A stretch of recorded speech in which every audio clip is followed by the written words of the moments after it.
मित्रांनो, 350 वर्षापूर्वी आपल्या देशात घोर अन्याय अत्याचारांचा काळ चालू होता। सामान्य माणसांना प्रक्रियेचा गुलाम बनून शत्रूची चाकरी करावी लागायची। स्त्रियांची इज्जत लुटली जायची। आपल्याच राज्यात माणसांच्या रक्ताचा सडा पडायचा।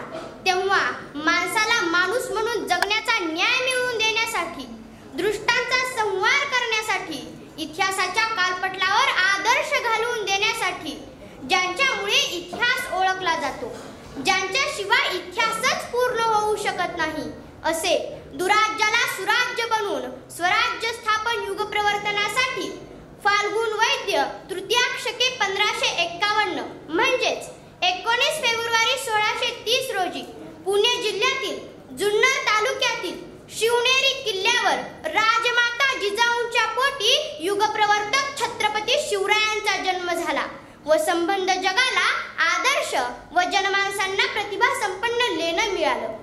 नव्या युगाचा उदय झाला व देशाला युगप्रवर्तक मिळाले।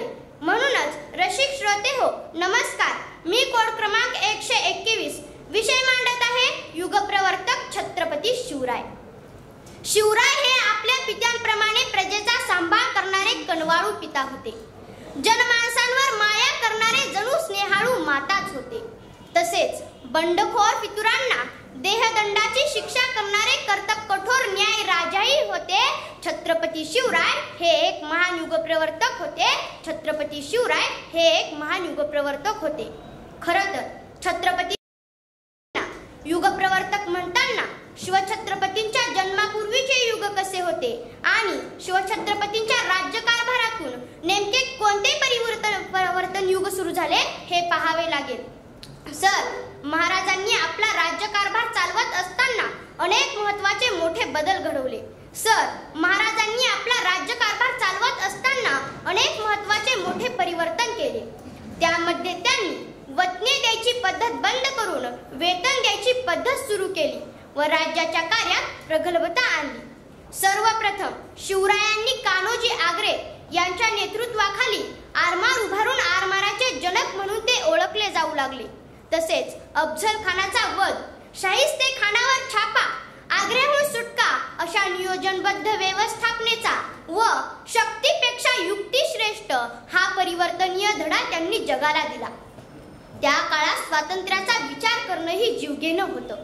त्या काळात 5 पक्षांना तोंड देत महाराजांनी स्वराज्य स्थापलं आणि या स्वराज्याची प्रेरणा पुन्हा स्वातंत्र्य लढ्यात प्रज्वलित झाली। पुढे जवळपास 100 वर्षांनी ब्रिटिशांशी 2 हात करताना लोकमान्य टिळकांनी स्वराज्याची घोषणा केली। स्वराज्य हा माझा जन्मसिद्ध अधिकार आहे आणि तो मी मिळवणारच, हे त्यांचे उद्गार जगभर गाजले। म्हणूनच स्वातंत्र्यानंतर देखील भारताच्या जडणघडणामध्ये शिवप्रेरणा ही महत्त्वाची ठरली आणि आपल्या समाजाच्या जडणघडणामध्ये देखील ती तितकीच महत्त्वाची ठरते, कारण या मातीच्या कणांकणांमध्ये शिवप्रेरणा आहे आणि म्हणूनच छत्रपती शिवराय हे एक महान युगप्रवर्तक आहेत। त्यांचे विचार, त्यांचे आदर्श आत्मसात करण्याची आज प्रगल्भ गरज आहे। सर, महाराजांच्या काळात सरंजशाही राजशाही होती। आता ती कालबाह्य होऊन लोकशाही आली। तरी देखील तब्बल 350 वर्षानंतर आजही शिवरायांचे स्मरण केले जाते। त्या काळात अनेक राजे होते, पण शिवरायांनाच आदर्श मानले जायचे, कारण त्यांचे विचार, आचरण, कर्तृत्व, दातृत्व, व्यवहार, व्यवस्थापन, चारित्र्य आणि महान कार्यातून युगप्रवर्तन झाले। म्हणूनच छत्रपती शिवराय हे एक महान आदर्श युगप्रवर्तक, जगवंदनीय, सर्वोत्कृष्ट, सर्वसमावेशक असे राजे होते। खरं तर सर, महाराजांच्या काळात स्त्री निर्भयपणे घराबाहेर पडायची, पण आज तिची निर्भया होत आहे।